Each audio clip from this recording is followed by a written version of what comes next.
Cameraman Mohammad Sadiq के साथ मैं हूं आपका अपना अमीन हफीज। आप यहाँ कहाँ से आ गए? आप मेरे शो पे गेस्ट हैं।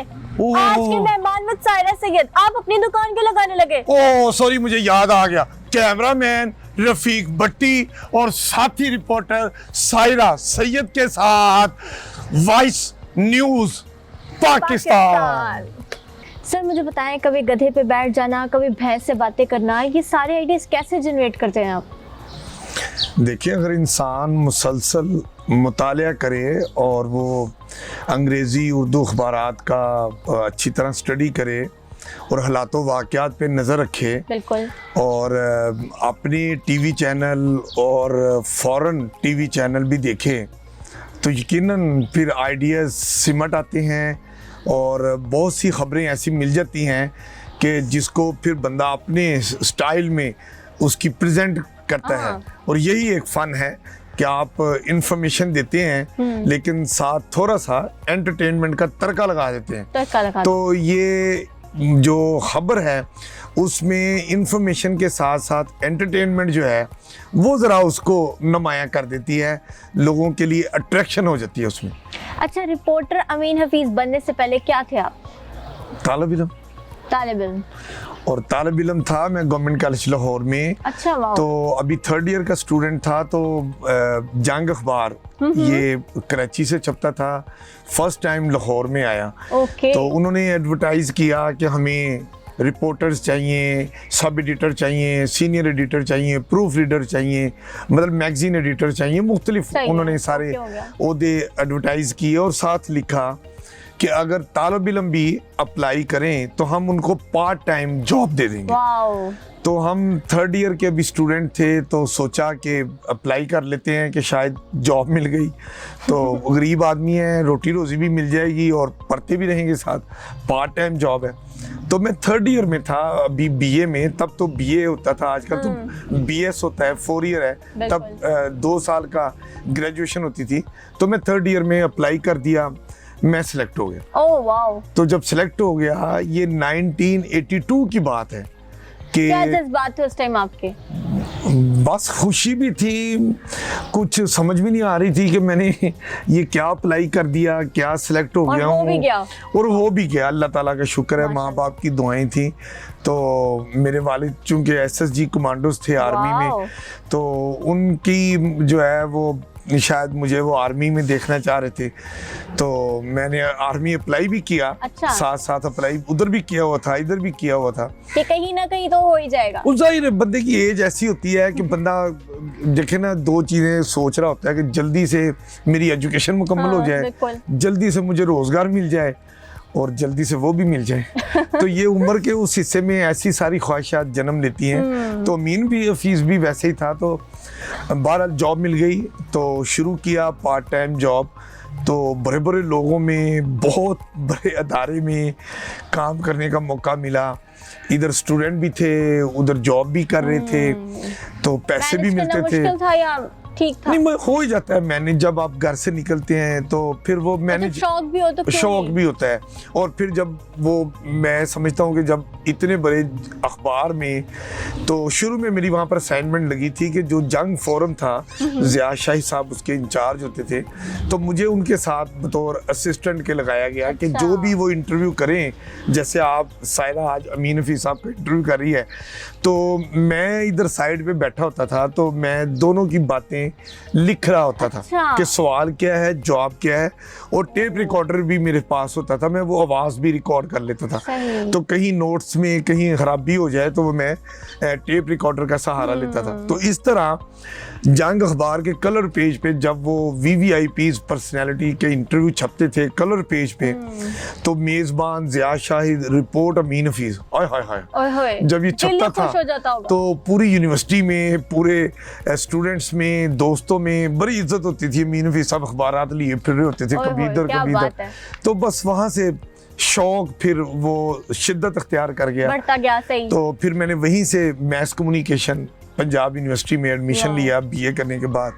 तो वो मास्टर करने के बाद फिर मुझे जंग अखबार ने जो पार्ट टाइम रिपोर्टर रखा हुआ था वो फुल टाइम मैं रिपोर्टर सेलेक्ट हो गया। प्रमोशंस होती गई। तो बस फिर 1986 में एज फुल टाइम रिपोर्टर मैंने आगाज़ किया। मुझे इनिशियली सिविल और मिलिट्री ब्यूरोक्रेसी, सरकारी महकमे, अदारे जिम्मेदारी दी गई उसकी कवरेज की। वो फिर ऐसा चला, ऐसा इस प्रोफेशन में गुमसुम हुए कि फिर 2018 में अल्लाह ताला के फजल करम से ये मेरी बीवी, बच्चों की दुआओं से, माँ बाप की दुआओं से मुझे बेस्ट रिपोर्टर और प्राइड ऑफ परफॉर्मेंस का अवार्ड सदर पाकिस्तान ने मुझे दिया। और पाकिस्तान की हिस्ट्री में मैं पहला रिपोर्टर हूँ जिसको ये अवार्ड मिला। मैं अल्लाह का बड़ा शुक्र अदा करता हूँ। Many congrats sir. अच्छा, जैसे भी आपने बताया कि आपके फादर चाहते थे कि आप आर्मी बैकग्राउंड में आए, मतलब आर्मी साइड पे आए, तो फिर उन्होंने कोई एतराज़ नहीं किया? नहीं, एतराज़ नहीं किया। उनकी ख्वाहिश थी, मैंने उनकी ख्वाहिश के एहतराम में अप्लाई भी किया। मैं वो PMA लॉन्ग कोर्स में अप्लाई किया। मैं रिटन टेस्ट इंटरव्यू क्लियर कर गया। फिर मेडिकल में कहीं छोटा सा मेरे नाक पे उन्होंने बताया कि बचपन में कहीं गिरा था मैं, तो मुझे चोट लगी थी, तो उस वक्त सर पे जो स्टिचेस तो लग गए, लेकिन नाक पर कहीं शायद उस वक्त डॉक्टरों का ध्यान नहीं गया। वो माइनर सा ऑपरेशन होना था मेरा। उन्होंने मुझे डेफर कर दिया 3 वीक के लिए कि आप ये माइनर सा ऑपरेशन है, करा के आ जाएं, फिर आप मेडिकली भी टोटली फिट हैं तो आपको हम ISBR के लिए भिजवा देंगे। तो वो मैं मेडिकल के लिए वो गया हॉस्पिटल, मेयो हॉस्पिटल में। उन दिनों उधर प्रॉब्लम चल रही थी, तो वो नॉर्मल ऑपरेशन नहीं हो रहे थे, इमरजेंसी वाले कोई काम हो रहे थे। अमीन हफीज़ साहब का ऑपरेशन नहीं हुआ बर वक्त। उधर मेरे गवर्नमेंट कॉलेज लाहौर में 3rd ईयर के वो इम्तहान आ गए। अब मेरे लिए बड़ा मसला था कि मैं आर्मी में और यहाँ ये 3rd ईयर के अपने BA के एग्ज़ाम दूँ। तो वो मैं फिर BA के इम्तहान देने के लिए हॉस्पिटल से अपना बिस्तर गोल किया और लिख के आ गया कि मैं अपनी मर्जी से जा रहा हूँ। वाह। अच्छा सर, 40 साल से आप मतलब एज अ जर्नलिस्ट काम करें, तो एक ही इदारे में क्यों? अदर ऑप्शंस नहीं थे या फिर आपका खुद का दिल नहीं था? सच्ची बात है, कभी सोचे थी था कि कहीं और भी जाना है। लॉयल्टी, वफादारी का ये आलम ये रहा कि मैं बिल्कुल उनके साथ, मेरा 40 साल ये रहा। लेकिन 40 साल के बाद अभी पिछले साल मैंने टाटा बाय बाय कह दिया और फिर मैंने अपना YouTube चैनल शुरू किया अपने बेटे हसीब अमीन के साथ, और वो मेरा सारा YouTube चैनल वही चलाता है। तो खैर बात क्यों कहा आपने? इसलिए कि अब जितनी तनख्वाह मिल रही थी, जितनी मैं मेहनत कर रहा था, तो मैंने महसूस किया कि तनख्वाह कम है, ज़रूरतें ज़्यादा हो गई हैं, बच्चे बड़े हो गए हैं। अब उनकी कल को हमने शादी वादियाँ भी करनी हैं और बड़े घरेलू मामलात होते हैं।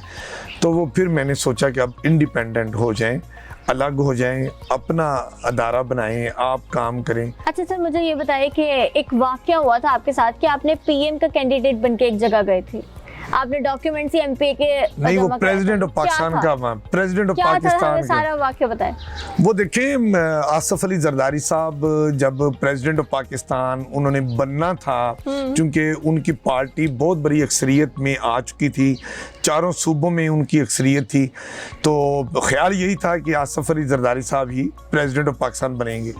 तो वो जब प्रेसिडेंट ऑफ पाकिस्तान के लिए उन्होंने नॉमिनेशन पेपर जमा कराने शुरू किए, तो वहाँ पर ये एक ऑफिशियली अनाउंसमेंट की गई कि इलेक्शन कमीशन, जो chief election commission of Pakistan होते हैं, वो प्रेसिडेंट ऑफ पाकिस्तान के उम्मीदवारों के नॉमिनेशन पेपर्स की स्क्रूटनी करते हैं। ओके। उन्होंने बैन लगा दिया कि जिस दिन स्क्रूटनी होगी, कोई प्राइवेट मीडिया, कोई सरकारी मीडिया उसकी कवरेज नहीं करेगा, बल्कि वो खुद ही हैंड आउट जारी करेंगे। सही है। उस वक्त शायद कोई BA की डिग्री का कोई इशू था उम्मीदवार का।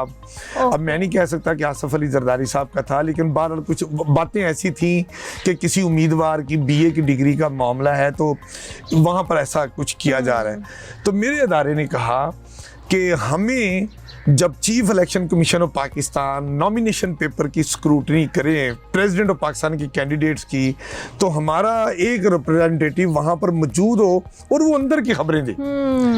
तो वो एक कॉन्फ्रेंस कॉल हुई हमारे टॉप क़यादत ने, तो मैंने उसको ऑन किया कि मैं इसकी कवरेज करूं। वाओ। अब मैंने जिम्मेदारी ले ली, तो मेरे इदारे ने मुझ पे एतमाद भी किया। तो बहरहाल अब मुझे बड़ा मसला हो गया कि क्या करूं। तो फिर मैंने अपने सीनियर दोस्तों से रब्ता किया और खुद इलेक्शन कमीशन में जो मेरे सोर्स थे उनके साथ मैंने डिस्कस किया कि मैंने ये जिम्मेदारी ले ली है, अब मुझे बताएं कैसे मैं उस जगह पे मौजूद हूँ जहाँ पर चीफ इलेक्शन कमिश्नर कागजात जांच पड़ताल करेंगे। सही है। तो मुझे एक दोस्त ने कहा कि आप ये तरीका अपनाएं। अच्छा। अमीन हफीज साहब ने वो तरीका अपनाया और मैं वहां पर मौजूद था और तमाम मीडिया उस दिन इलेक्शन कमीशन की बिल्डिंग के बाहर कैमरे लगा के मौजूद है, जैसे हम लोग मौजूद होते हैं। तो अमीन हफीज साहब अंदर मौजूद थे और वो अंदर से सारी खबरें लिखवाई जा रहे हैं, मोबाइल के ऊपर मैं दिए जा रहा हूँ। तो वो हमारे टिकर चलने शुरू हो गए। तो जो इस्लामाबाद ऑफिस में हमारे टीम मेंबर्स थे, रिपोर्टर्स थे, कैमरामैन थे, उनको सारे लोग डांट रहे हैं कि जनाब आपके टीवी चैनल में ये अंदर की खबरें चल रही हैं कि कागजात नामजदगी सदारती उम्मीदवारों के फलां के मुस्तरद हो गए, फलां के एक्सेप्ट हो गए, चीफ इलेक्शन कमिश्नर ने ये रिमार्क्स पास ऑन किए, ये आपके टीवी में खबरें चल रही हैं, मुझे भी बताओ। और वो रिपोर्टर कसमें खा रहा है कि मुझे नहीं पता, मैंने खबर नहीं दी, लेकिन वो खबर तो चल रही थी। अब वो कोई इस पे एतबार नहीं कर रहा। किस्सा मुख्तसर ये है, एंड में जब सारा प्रोसेस मुकम्मल हो गया तो अमीन हफीज साहब चीफ इलेक्शन कमिश्नर के ऑफिस से बाहर आ रहे। अब मुझे लोगों ने पूछा कि आप अंदर कैसे चले गए, तो मैं अंदर कैसे चला गया था, सदारती उम्मीदवारों के कागजात की जांच पड़ताल की खबर निकालने के लिए अमीन हफीज साहब सदारती उम्मीदवार बन गए थे। अब मैं सदारती उम्मीदवार के लिए बकायदा नॉमिनेशन पेपर जमा कराए। जब पेपर जमा कराते हैं तो फिर वो उसके ऊपर लिखा जाता है कि आपने फलां तरीक को अपने कागजात की जांच पड़ताल के लिए पेश होना है। तो अब मुझको तो कोई दुनिया की ताकत नहीं रोक सकती थी। तो मैं सदारती उम्मीदवार बन गया, सदारती उम्मीदवारों की खबर लेने के लिए। तो ये सारा प्रोसीजर मैंने अडॉप्ट किया और ये इतना सीक्रेट मैंने ये रखा, किसी को इस बात का नहीं पता था और सिर्फ टॉप लोगों को पता था, हमारे या अमीन हफीज को पता था या मेरे जो ब्यूरो चीफ हैं उसको पता था। मानना पड़ेगा रिपोर्टर अमीन हफीज को। तो उन सारे रिपोर्टरों ने जिनको उनके दफ्तर से बड़ी क्लास होती रही, उनको बड़ी डांट पड़ती रही कि आप खबर नहीं दे रहे हो, उन सब ने मुझे जफ्फी डाली, प्यार किया और उन्होंने कहा कि अमीन अगर आपने अगरचे आपकी वजह से आज हमें जबरदस्त डांट पड़ी है, लेकिन हम आपका माथा चूमते हैं कि आइडिया का मुल होता है और अमीन हफीज साहब तुसी अच्छा गए हो। अच्छा सर, मुझे बताएं जो एस्पायरिंग जर्नलिस्ट है उनके लिए आप क्या कहना चाहेंगे, क्या एडवाइस करेंगे उनको? नहीं, उनके लिए माशाल्लाह मैं समझता हूँ कि बहुत रोशन इम्कानात हैं। ये जर्नलिज्म एक बहुत खूबसूरत पेशा है। आप इसके बड़े डिपार्टमेंट्स हैं, आप एंकर बन सकते हैं, आप सब एडिटर बन सकते हैं, आप रिपोर्टर बन सकते हैं, आप क्वालिटी एडिटर बन सकते हैं, आप एनएलई एडिटर बनते हैं, आप सब कुछ करते हैं। बहुत ज़्यादा इसमें कैमरामैन भी हैं, बहुत स्कोप है, बहुत वास्ट है, बहुत वास्ट फील्ड है। लेकिन एक बात है, कामयाब मैंने देखा है इस फील्ड में वही हैं जो दिल से जर्नलिस्ट बनने आते हैं और वो गरी को देख के रेलवे मुलाजम की तरह 8 से 5 बजे तक नौकरी नहीं करते। वो जो खो जाते हैं, जो मैं तो कहता हूँ ये नहीं कि सहाफत, आप जिंदगी में कोई काम भी करें, कोई भी शोबा हो, आपने अगर उसमें एक्सेल होना है, आप सबसे अगर उस शोबे का नाम हो और आपका नाम आए, तो फिर आप उसमें जब काम करें तो फिर उसमें खो के काम करें। ये ना कहें कि मैं डॉक्टर बन गया हूँ, मैं तो फंस ही गया हूँ, सीएसपी अफसर बड़े अच्छे हैं, और सीएसपी कहे नहीं यार मैं कहाँ आ गया हूँ, इंजीनियर और डॉक्टर बड़े अच्छे हैं। ऐसा नहीं है। आप जो भी काम दुनिया में कर रहे हैं, अल्लाह ताला ने आपको जिस रास्ते लगा दिया है, आप उसमें मेहनत करें, बिल्कुल आप उसमें खो जाएं और कहें मैं इसी काम के लिए पैदा हुआ था और इसी में मैंने एक्सेल होना है, तो फिर आपको अल्लाह ताला बहुत इज्जत देते हैं। अच्छा सर, एक सवाल मैं आपसे पूछना चाहूंगी, इतने एनर्जेटिक कैसे हैं आप, माशाल्लाह? देखिए मेरी एज माशाल्लाह इस वक्त 61 इयर्स है और आप बड़ी आसान है, आप एक्टिव होने की जो बात कर रहे हैं, आप रोज़ सुबह उठें, फजर की नमाज पढ़ें, आप उसके बाद कोई भी एक्सरसाइज करें, योगा करें, आप अच्छा। जिम करें। आप योगा करते हैं? जी मैं योगा करता हूँ, वाह। डेली योगा करता हूँ, वॉक करता हूँ। आप ये सब कुछ करें तो यकीनन जब आप सुबह सुबह फ्रेश एयर लेते हैं, ऑक्सीजन इनहेल करते हैं, हाँ। कोई भी एक्सरसाइज करते हैं तो आप माशाल्लाह फिट रहते हैं, बीमारियों से आपका जिस्म पाक रहता है। आप जब सुबह परिंदों की तरह उठते हैं और परिंदों के टाइम पे सो जाते हैं, हाँ। तो अपनी ज़िंदगी को परिंदों के साथ अटैच कर लें, नेचर के साथ। हाँ। तो फिर आप देखें बड़े खुश हैं। अगर ये नहीं कि सुबह आप 10 बजे उठ रहे हैं, 10:30 बजे भी आप अंगड़ाइयाँ ले रहे हैं हाँ। और 12 बजे उठ के घर से जा रहे हैं, तो आपने क्या काम करना है? और सारी रात आप जाग रहे हैं, ये भी गलत है। आप नेचर के साथ अपने आप को रखें। अल्लाह ताला का निज़ाम है, सूरज तलू होता है, सूरज गुलूब होता है। आपने सोने के वक्त पे सोना है, हाँ। जागने के वक्त जागें। सुबह उठ के परिंदों की चहचहाहट देखें, उनकी जो आपस में बातें करते हैं परिंदे, उनकी आवाज़ें अपने कान से सुने, आपको बड़ा मज़ा आए। बिल्कुल मजा आएगा। नाज़रीन, इनसे बातें जारी रहेंगी, लेकिन यहाँ वक्त हुआ एक छोटे से ब्रेक का। Don't go anywhere, stay tuned with us. Welcome back viewers. तो आज हमारे साथ मौजूद है बड़े ही अमेजिंग किस्म के रिपोर्टर अमीन हफीज। सर, आपने अपनी रिपोर्टिंग स्टाइल से अपने आप को इंट्रोड्यूस कराया, तो हु इज योर इंस्पिरेशन? अमीन हफीज, खुद ही? सिर्फ और सिर्फ एक ही नाम, अमीन हफीज। अमीन हफीज। अमीन हफीज से मुतासर हुआ और अमीन हफीज ही बन गया। Wow, amazing. तो आपको क्रिटिसिज्म कभी बर्दाश्त करना पड़ा? बहुत ज़्यादा। मैं चूंकि बेसिकली लाहौर में रहने वाला हूँ, लाहौरी हूँ, और लोग कहते हैं लाहौरी बादशाह है। तो लाहौरियों की आपको पता है थोड़ी रेरू कहते हैं कि ज़रा वो चिरी लकड़ी लड़की कुकरी घरे ते चिरी बैठी, चिरी नू रोरा मारिया, चिरी फुर करके उठ गई, मतलब वो रे कहते हैं कि तो इस पे मेरा अखबार में तो चल गया कि उसमें सिर्फ खबर लिखनी होती है और खबर छप जाती है। तो टीवी में तो थोड़ा सा फिर आपकी लबो लहजा जो है, लाहौरी लबो लहजा, तो मेरे लिए टीवी में बड़ा मुश्किल हुआ। लोगों ने कहा कि अमीन हफीज जिस तरह आके टीवी पे बोलता है, मसलन जैसे वो पेट्रोल कम हो गया, एक दफ़ा आपने देखा होगा कि पेट्रोल मिल नहीं रहा था, तो मैंने इसी चीज़ को एक्सप्लेन करना था, तो इसको मैंने यही एक्सप्लेन किया। एक मैंने गोरा लिया, एक मैंने गाड़ी ली, और उसमें फिर लड़कियां बिठा के, तो मतलब शो ये किया कि पेट्रोल खत्म हो गया, घोड़ा। ओके। तो अब मैंने यही कहा कि पेट्रोल ना होने की वजह से लाहौरी लड़कियां लाहौर की सड़कों पर अपनी गाड़ी घोड़े के साथ बांधकर चलाने पर मजबूर है। तो अब उसमें जो रे लोग कहते हैं जी आ रही है, तो ये तो ऐसा है अमीन हफीज का, ये मतलब है कि बिल्कुल नेचुरल अंदाज है। अच्छा, जैसे अभी आपने सरकार के लोग बड़ा एंटरटेन होते थे, तो ये जो आप न्यूज़ पैकेजेस बनाते थे, ये इम्प्रोवाइज्ड होते थे या प्लांटेड? अमीन हफीज के बारे में ये कहा जाता है कि, और मैं ऑन करता हूँ कि अमीन हफीज चीज़ों को ऑर्गेनाइज करता है, अरेंज करता है, मतलब होती नहीं है, उसको बनाया जाता है। तो यस, मैं करता हूँ, क्योंकि लोग जो जानना चाहते हैं वो एक चीज अवेलेबल नहीं होती। आप एज ए जर्नलिस्ट जब किसी इवेंट पे जाते हैं, तो जो चीज आपको चाहिए होती है वो होती नहीं है। सही है। तो अगर आप अपनी स्टोरी को मजबूत करने के लिए और उसको एक्सप्लेन करने के लिए कि लोगों को आसानी से देखना, दुनिया में जर्नलिज्म में मैसेज देना है ना, खबर देनी है, बिल्कुल। तो कामयाब जर्नलिस्ट वही है जो इस अंदाज में खबर दे कि टारगेट अवाम तक वो बात पहुंच जाए और उनको समझ आ जाए, वही समझ आ जाए जो मैं एज ए जर्नलिस्ट बताना चाह रहा हूँ, जो समझाना चाह रहा हूँ। अगर उसके लिए मैं थोड़ा सा ड्रामा कर लेता हूँ, ड्रामा नहीं आप कह सकते, एंटरटेनमेंट, थोड़ा मैं अरेंज कर लेता हूँ चीजों को, तो इसमें कौन सी गलत बात? बिल्कुल भी नहीं है। तो इसी बात को लोग कहते हैं कि जी इवेंट होता नहीं है, अमीन हफीज बना लेते हैं। तो यस, मैं बनाता हूँ, इसलिए बनाता हूँ कि मैं जो कहना चाहता हूँ लोगों को समझ आ जाए, एक्सप्लेन कर दूँ। और मैं समझता हूँ कि जर्नलिज्म में जो नए लोग आ रहे हैं उनको भी अपना मैसेज इतने क्लियर अंदाज में देना चाहिए। अच्छा सर, ये पूछना चाहूँगी, आपने इतनी खबरें की हैं, तो कभी कोई खबर आपकी बाउंस हुई है? होती है, हो जाती है। देखें, जो काम करता है गलती उसी से होती है। तो एक दफा का जिक्र है कि हमें कहा गया जी वाघा बॉर्डर पे कैदी आ रहे हैं। अच्छा।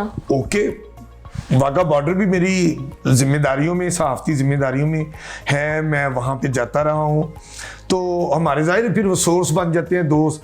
तो अभी हम वाघा बॉर्डर जा रहे थे, सुबह का वक्त होता है जब वाघा बॉर्डर आपको ड्यूटी पे जाना पड़ता है। अब बॉर्डर के उस तरफ से जो मेहमान आने होते हैं वो कब आ जाएं कोई पता नहीं होता। सही है। आपको बॉर्डर खुलने के वक्त पे सुबह 9 बजे बॉर्डर पे मौजूद रहना होता है। तो इसलिए हम घरों से जल्दी निकलते हैं, तो कई दफ़ा नाश्ता भी नहीं करना होता, तो सोचते हैं कि नाश्ता उधर ही करेंगे, BRB नहर के पास वो जो भैया सिरी पाए वाला है, तो उधर से सिरी पाए खाएं।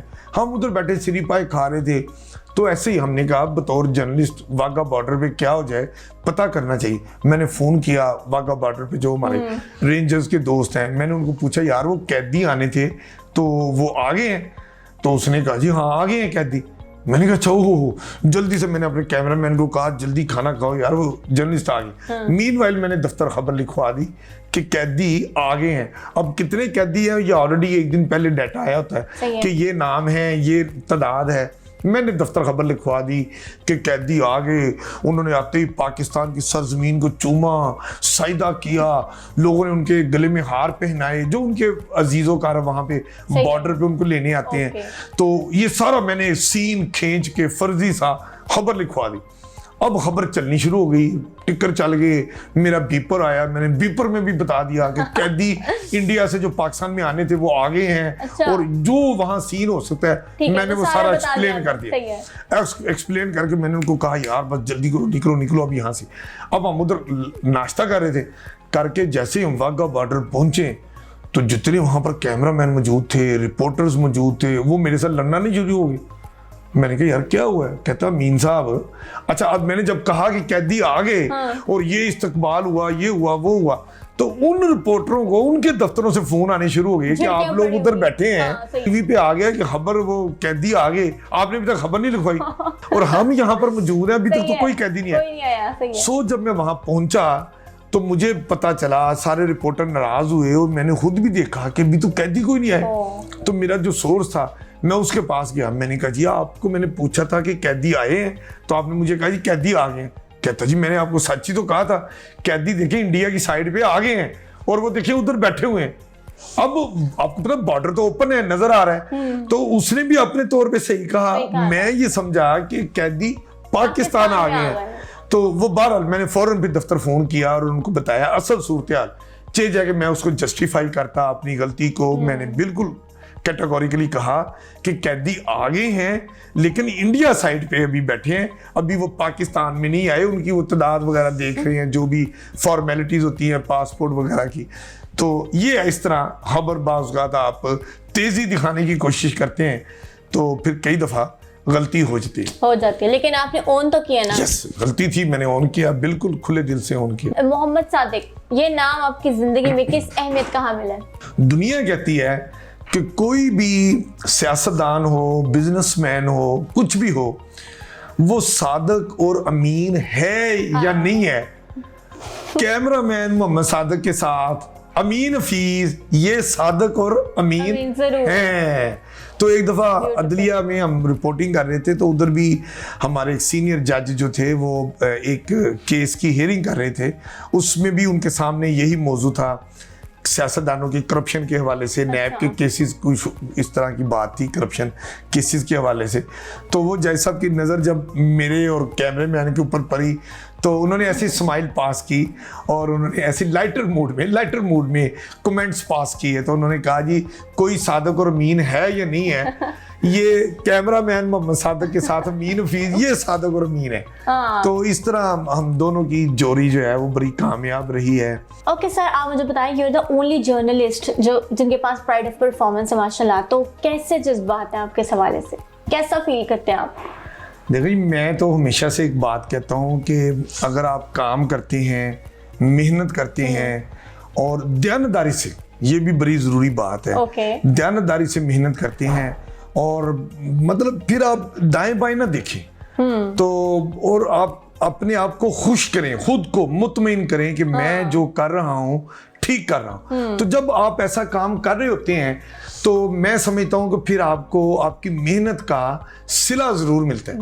लेकिन अगर कोई ये कहे कि जनाब आप सुबह इतने बजे आए हो, शाम इतने बजे तक अभी तक दफ्तर बैठे हो, आपको क्या मिलना है, वही तनख्वाह मिलनी है जो मुझे मिल रही है, आप क्यों इतनी पेन लेते हो, आप क्यों एक आइडिया को कि सोचते हो, उस पर क्रिएटिव आप उसके आइडियाज़ को लाते हो, फिर आप उसको किस तरह आपने उसको इम्प्लीमेंट करना है, उसको कैसे आपने रिकॉर्ड करना है, ये आप इतना सोचते हो, फिर एक ऐसी डिफरेंट एक चीज बनाते हो, क्या मिलना है आपको इससे।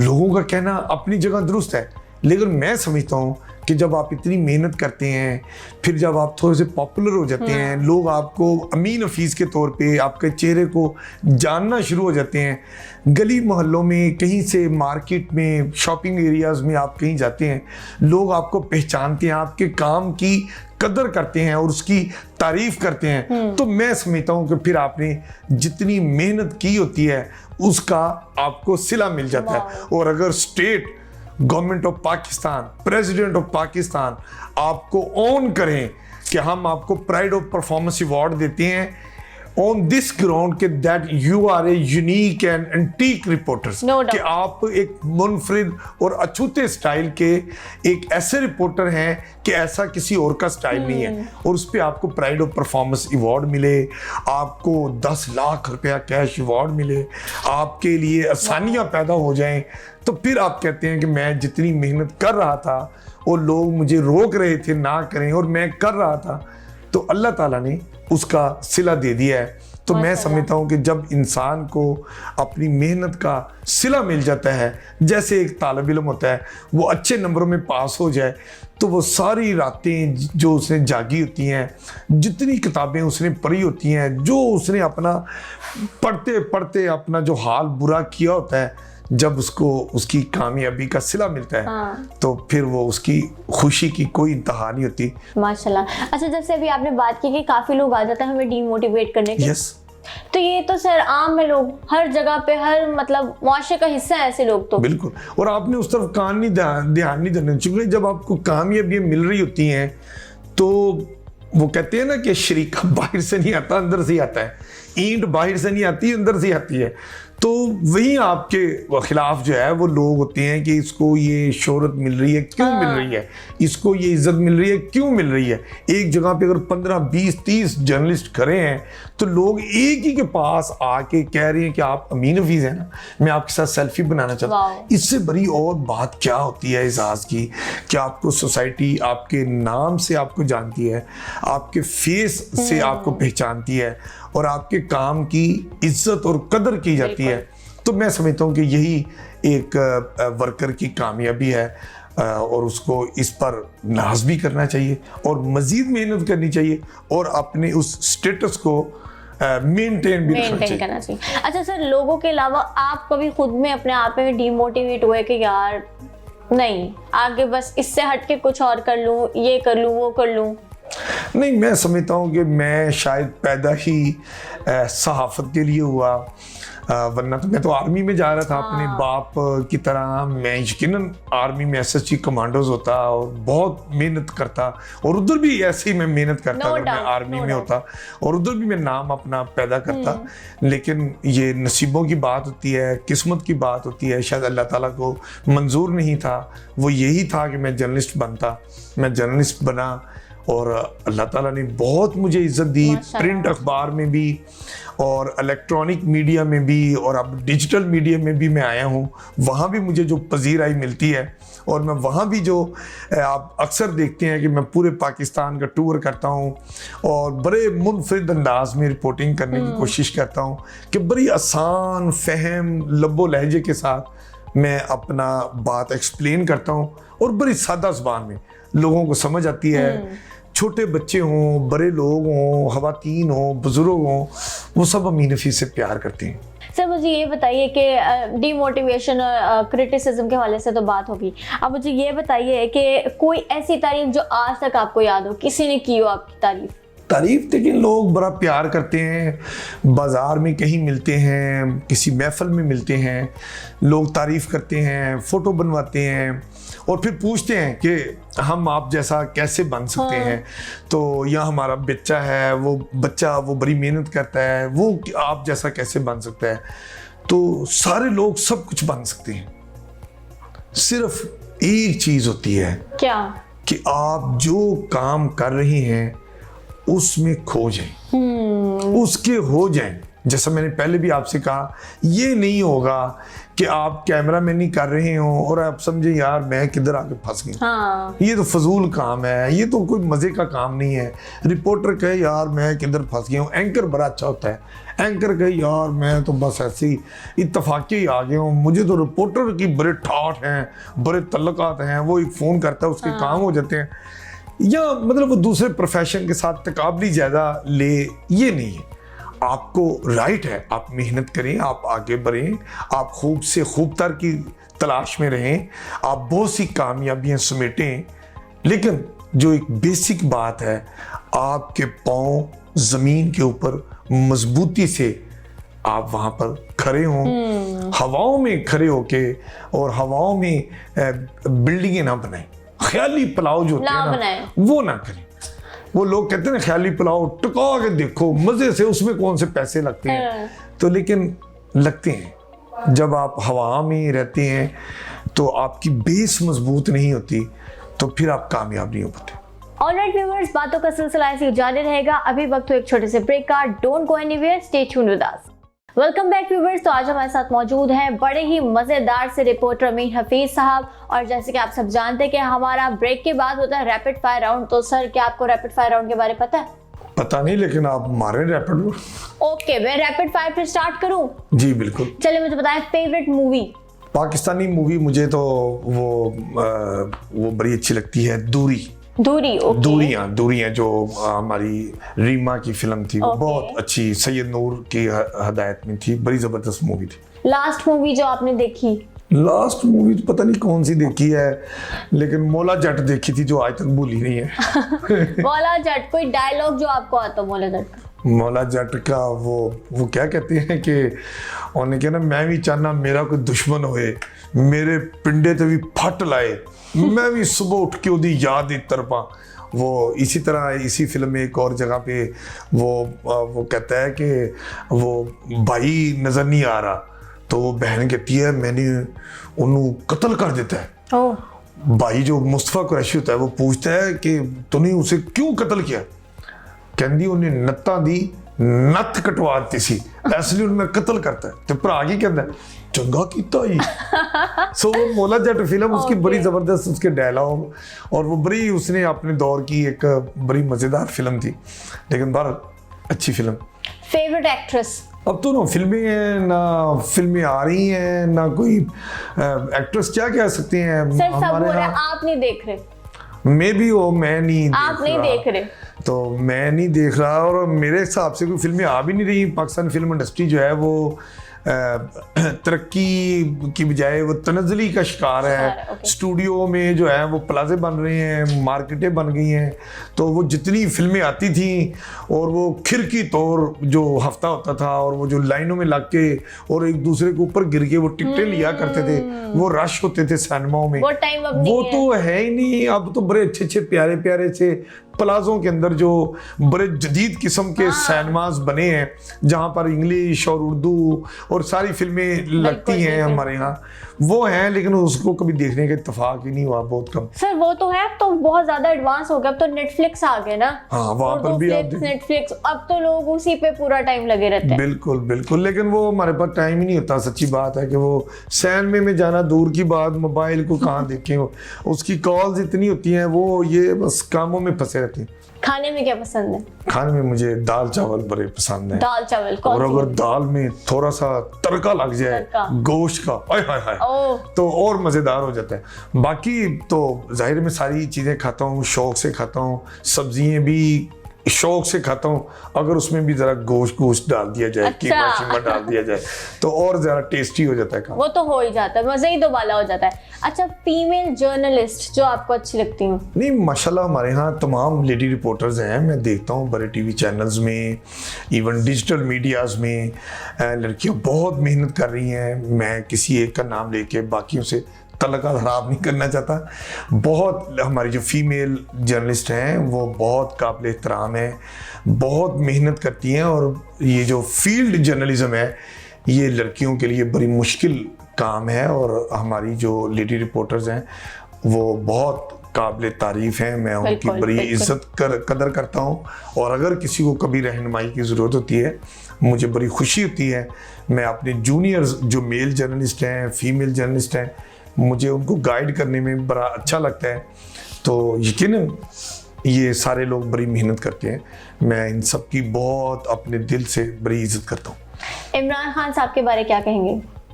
इमरान खान साहब अच्छे सियासतदान हैं, लेकिन थोड़ा सा उनका सॉफ्टवेयर अपडेट होने वाला है। उनको मैं समझता हूँ कि कुछ भी हो वो सियासतदान हैं, इस मुल्क के काबिल कदर हैं, उनकी पार्टी को लोग वोट देते हैं, उनकी लोग इज़्ज़त करते हैं। लेकिन वो इमरान खान हो, वो नवाज शरीफ हों, आसिफ जरदारी साहब हों, कोई भी हों, मेरी उनके बारे में राय ये है कि ये प्यारा वतन पाकिस्तान बहुत खूबसूरत है। बिल्कुल। हमें अपने पाकिस्तान के ख़िलाफ़ बात नहीं करनी चाहिए। हमें अपने कॉन्स्टिट्यूशनल जो हमारे अदारे हैं, जो आइनी अदारे हैं, जिनका बहुत एहतराम हमें करना चाहिए। जो पाकिस्तान का आइन कहता है कि आप उन अदारों की इज़्ज़त और एहतराम करें, हमें भी उनकी इज़्ज़त और एहतराम करनी चाहिए। और ऐसी बात नहीं करनी चाहिए कि हमारे फ़िक्रे उठाकर जो हमारे दुश्मन ममालिक हैं वो उसको बढ़ा चढ़ा कर पेश करें। हमें अपने वतन से, अपने वतन के अदारों से प्यार करना चाहिए, और ये सारे सियासतदानों को और सारे अवाम को ऐसा करना चाहिए। अच्छा सर, मुझे बताएं एक अच्छा दिन आपके नज़दीक क्या है? अच्छा नज़दीक ये है कि आप मसरूफ़ रहें और आप वो सब काम करें जो आपने उस दिन प्लान किए हुए हों, और उस दिन आप अपने बीवी बच्चों फैमिली को भी टाइम दें।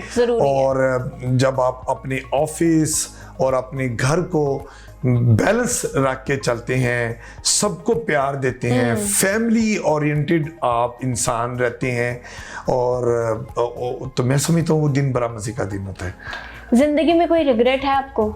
नहीं, कोई नहीं। मुझे अल्लाह ने बहुत दिया है, बहुत अल्लाह ने करम किया है, और माशाल्लाह बड़ी अच्छी मुझे बीवी दी है, बहुत नेक औलाद दी है, बहुत माशाल्लाह मेरे बच्चे अल्लाह ताला ने मेरी बीवी की मेहनतों से और अल्लाह ताला ने अपनी रहमतों से मेरे बच्चों को बहुत अच्छा तालीम के मैदान में इज़्ज़त और तरक्की दी है।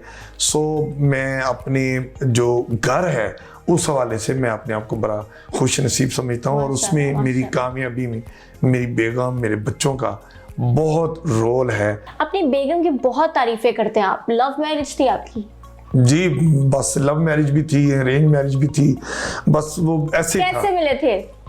बस एक जगह मिले थे तो अच्छी लगी, हमने कहा अच्छी लग रही है तो बातचीत की। वो बात आगे चली, तो बहरहाल मतलब अल्लाह ताला का शुक्र है कि जिसको पसंद किया, जिसको प्यार किया, वो बीवी बनी। उन्होंने आपको पसंद किया था? जी, वो पहले दिन से। ओहो, तो अपनी शादी पे तो नहीं रिपोर्टिंग स्टार्ट कर दी थी? कर दी थी। क्या किया? शादी पे भी मेला ठेला बना दिया था। अच्छा। कोई गोश्त नहीं था, कोई बोटियां नहीं थी, कोई चावल नहीं थे। ऐसी शादी थी कि वो मेले जैसा समा था। अच्छा, वाह वाह वाह वाह। लाहौर की कोई ऐसी रेड़ी और कोई ऐसा फ्रूट चाट, दही बल्ले, समोसे, लड्डू पीठियां वाले, चीनी वाले लच्छे, कतलम्मा, भटूरे, मैं कहता हूँ वो कुल्फी, वो जो कानने वाली होती है, कोई आप चीज लें जो हम मेरी शादी के पे नहीं थी। लेकिन नहीं था तो बिरयानी नहीं थी, कौरमा नहीं था, कोई गोश्त नहीं था, इतना मेले ठेले जैसा शादी थी माशाल्लाह। कोई कमी महसूस जो करते हो आप? नहीं, अल्लाह का शुक्र है, बड़ा अल्लाह ताला का करम है। अल्लाह ताला ने अपना घर दिया है, बीवी अच्छी दी है, बच्चे माशाल्लाह ज़हीन है, आगे बढ़ रहे हैं, अल्लाह का शुक्र है, बड़ा अल्लाह ताला का करम है। जितना शुक्र अदा करें उतना कम है। हर रोज़ उठ के सुबह ये कहता हूँ कि अल्हम्दुलिल्लाह। माशाल्लाह। अच्छा सर, मुझे ये बताइए, इन सब बातों से हट के एक सवाल है कि आपने मेन स्ट्रीम मीडिया को छोड़ के अब यूट्यूब पे अब आपने खुद ने चैनल बना लिया, तो आपके ज़माने के साथ साथ खुद मतलब अपने आप को कर रहे हैं, मेंटेन कर रहे हैं, या फिर आप अर्निंग के लिहाज से इस तरफ आए? नहीं, ये मेरा शौक भी था कि देखिए ना, एक अदारे में आपने 40 साल काम कर लिया, बहुत अच्छा होता है, बहुत मैंने टाइम गुजारा, फिर जाहिर है मैंने बताया कि वो माली मजबूरियां थी, आप उतनी तनख्वाह नहीं मिलती थी। अब आप चाहते हैं, आपका राइट है कि आप ज़्यादा पैसे कमाएं, ज़्यादा मेहनत करें, तो YouTube पर भी आए, उस पर भी अल्लाह ताला ने बड़ी इज्जत दी। फिर मैंने बताया कि एक दूसरे टीवी चैनल में भी मैं गया, डिस्कवर पे, उस पर भी मेरे नाम से उन्होंने प्रोग्राम पूरा रखा, देखो पाकिस्तान, प्यारा पाकिस्तान, अमीन हफीज के साथ। तो ये अल्लाह ताला का बड़ा शुक्र है, अल्लाह ने बड़ी इज्जत दी है। हम रुके नहीं हैं जर्नलिज्म में, ना हम रुके हैं ना हम पीछे हटे हैं। हम खूब से खूबतर की तलाश में आगे से आगे नित नए अंदाज की और खूबसूरत से खूबसूरत पाकिस्तान को दिखाने के लिए मैं समझता हूँ मेरी ज़िंदगी का मिशन यही है कि हम अपने पाकिस्तान को पूरी दुनिया में बहुत खूबसूरत दिखाएं और ये बताएं कि पाकिस्तान टूरिज्म के हवाले से नंबर 1 मुल्क है। पाकिस्तान में चारों मौसम हैं, पाकिस्तान में आप कहीं भी चले जाएं हर तरह के आपको फल मिलते हैं, नदी नाले मिलते हैं, दरिया हैं, समुंदर हैं, सब कुछ है मेरे पाकिस्तान में, किसी बात की कमी नहीं है। सिर्फ यहाँ एक कमी है मैं समझता हूँ, जो मैं ज़ाती तौर पे अक्सर महसूस करता हूँ, हमारे यहाँ जो टॉप क़यादत है, जो पॉलिटिकल क़यादत है, उनमें थोड़ी मुहिब्बे वतन होना, उनका पाकिस्तान के लिए काम करना, पाकिस्तान के गरीब आवाम की खुशहाली और उनके लिए आसानियाँ पैदा करने वाला काम, वो अभी कम है, वो होना चाहिए।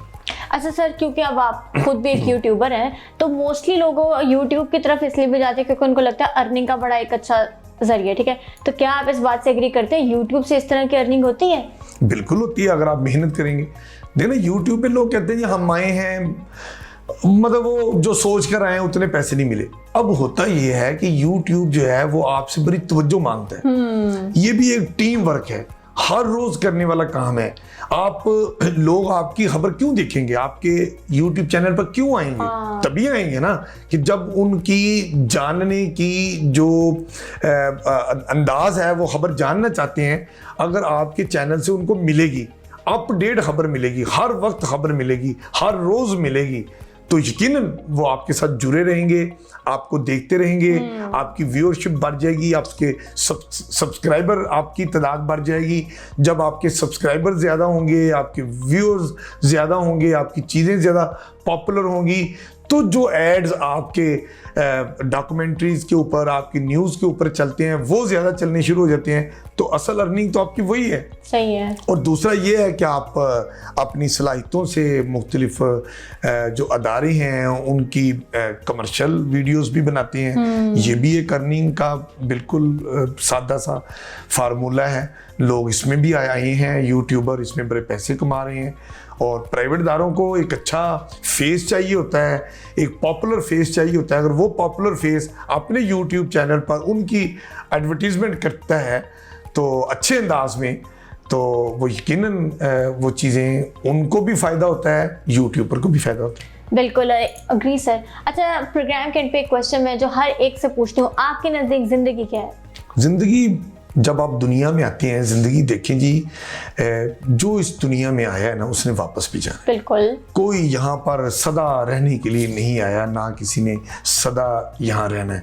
ज़िंदगी ये है कि आप, मेरे नज़दीक ज़िंदगी ये है कि आप जो बाग है, फूलों का बाग है, गुलाब के फूलों का बाग है, हर एक की ख्वाहिश होती है कि वो बाग में से गुजरे और अपनी पसंद का फूल तोड़ ले। वो पसंद आपकी ज़िंदगी का कोई भी मिशन हो सकता है, कोई भी टारगेट हो सकता है।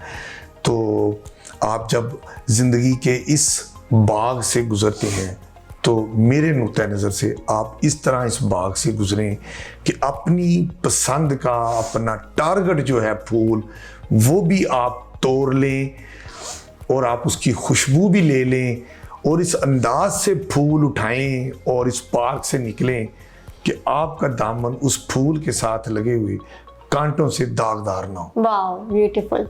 ये है मेरे नज़दीक ज़िंदगी। ये ज़िंदगी नहीं है कि आपने जायदादें बना ली, आपने बहुत दौलत इकट्ठी कर ली, मगर आपके पीछे दुनिया आपको किसी और नाम से जाने, आपके ऊपर उंगली उठाए। मैं समझता हूँ वो कामयाब ज़िंदगी नहीं है। कामयाब ज़िंदगी दौलत कमाना नहीं है। कामयाब ज़िंदगी ये है कि कि आपका जो टारगेट है वो आपने अचीव किया, आप घरेलू तौर पे पुरसुकून हैं, आपको अपने ऑफिस की तरफ से कोई टेंशन नहीं है, आपका जो विजन है, आपका जो टारगेट है, गोल है, आप उसको अचीव कर रहे हैं, कर चुके हैं या उससे आगे बढ़ रहे हैं। अगर आप ये सब कुछ कर रहे हैं तो आप कामयाब इंसान हैं और आपको एक अच्छा इंसान होना चाहिए। बिल्कुल। अगर आप एक अच्छे इंसान हैं तो फिर आप जो चाहें आप बन जाएंगे और कामयाब हो जाएंगे। बिल्कुल। Thank you very much sir for your precious time. बहुत All right viewers, so this is all for today. I'll catch you all with a new mehman and a new episode. Till then, I'm signing off. Allah Hafiz.